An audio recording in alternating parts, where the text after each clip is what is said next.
অৰ্থাৎ এই বছৰ বাজেটখন হৈছে এই বছৰৰ কাৰণে 25-26 আৰু এই বছৰৰ কাৰণে কৈছে যে প্ৰত্যেক জিলা আৰু উপজিলাত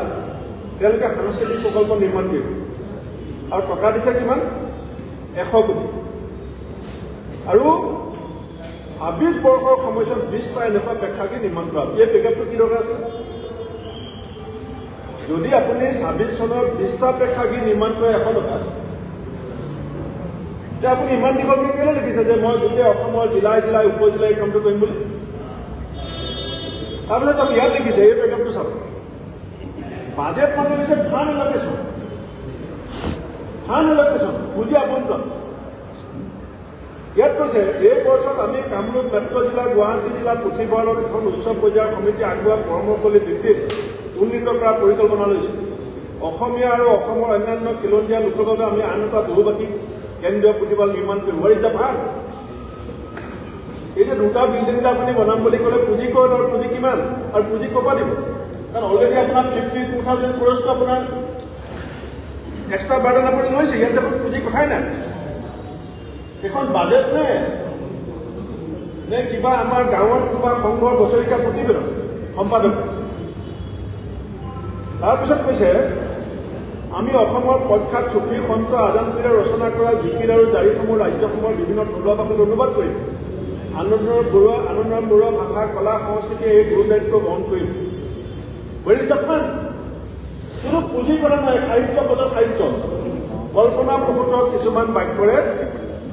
বাজেট ভাষণবোৰ দীঘলীয়া কৰি অসমৰ মানুহক বিভ্ৰান্ত কৰিবলৈ চেষ্টা কৰিছে যে কেনেকৈ কিমান চিন্তা কৰিছে কিমান দীঘল পৰিকল্পনা কৰিছে কিন্তু ফাণ্ডৰ কোনো উল্লেখ নাই সেইখন অসম চৰকাৰে দেখুওৱা পাৰ কেপিটা ইনকামৰ তালিকা বাজেটত আহিছে ইয়াত কৈছে 2024-25 বৰ্ষত জনমূৰি আয় হিচাপত 1,54,222 টকা 1,54,222 টকাত যদি আপুনি মাহেকীয়া আয়লৈ ৰূপান্তৰ কৰে যদি পাৰ কেপিটা ইনকাম যিটো পাৰ ইয়েৰ 1,54,000 সেইটো যদি আপুনি প্ৰতি মাহলৈ আনে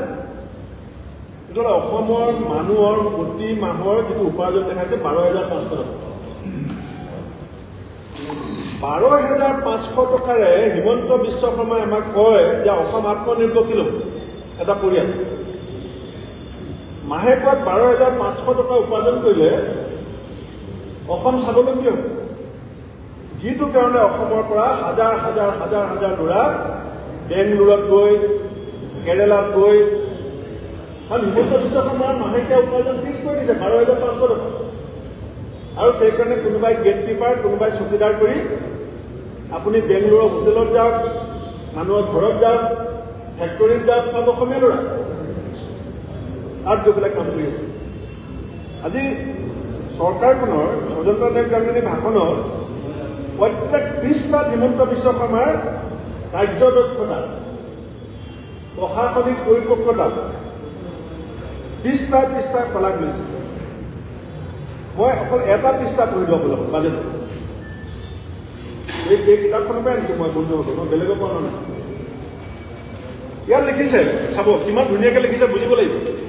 অজন্তা নেওগ ডাঙৰীয়ানীয়ে হিমন্ত বিশ্ব শৰ্মাক কিমান ভাল পায় আৰু হিমন্ত বিশ্ব শৰ্মাই প্ৰতিদিন পেপাৰক ইমান কিয় বেয়া পায় এই বাক্যটো পঢ়িলে আপুনি ভালকৈ বুজিব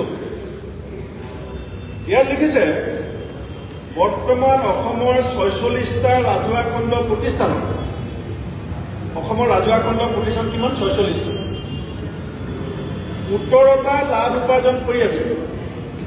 বাক্যটো চাব আৰু এই সফলতাই কাৰ্যদক্ষতা আৰু বিত্তীয় সক্ষমতা বৃদ্ধিৰ বাবে আমাৰ অবিৰত প্ৰচেষ্টাক প্ৰতিফলন কৰে আপুনি চাব বন্ধুসকল এইবিলাক বৰ চিন্তা বিষয় কাৰণ বিধানসভা পবিত্ৰ সদন তাত বিত্তমন্ত্ৰীৰ লিখিত ভাষণ কি কৈছে আমাৰ ৰাজহুৱা খণ্ড প্ৰতিষ্ঠান আছে 46 চলি আছে 17টা আৰু তাৰ কাৰণে হিমন্ত বিশ্ব শৰ্মা কি কাৰ্যদক্ষ আৰু বিত্তীয় সক্ষমতা বৃদ্ধি কৰিব পৰা এজন শক্তিশালী নেতা আৰু য'ত আপুনি হিচাপ কৰি চালে দেখিব 29টা পাব্লিক চেক্টৰ দেউলীয়া কৰি আছে। সেইটো কেলৈ নিলিখে যে 29টা আমি বচাব পৰা নাই দেউলীয়া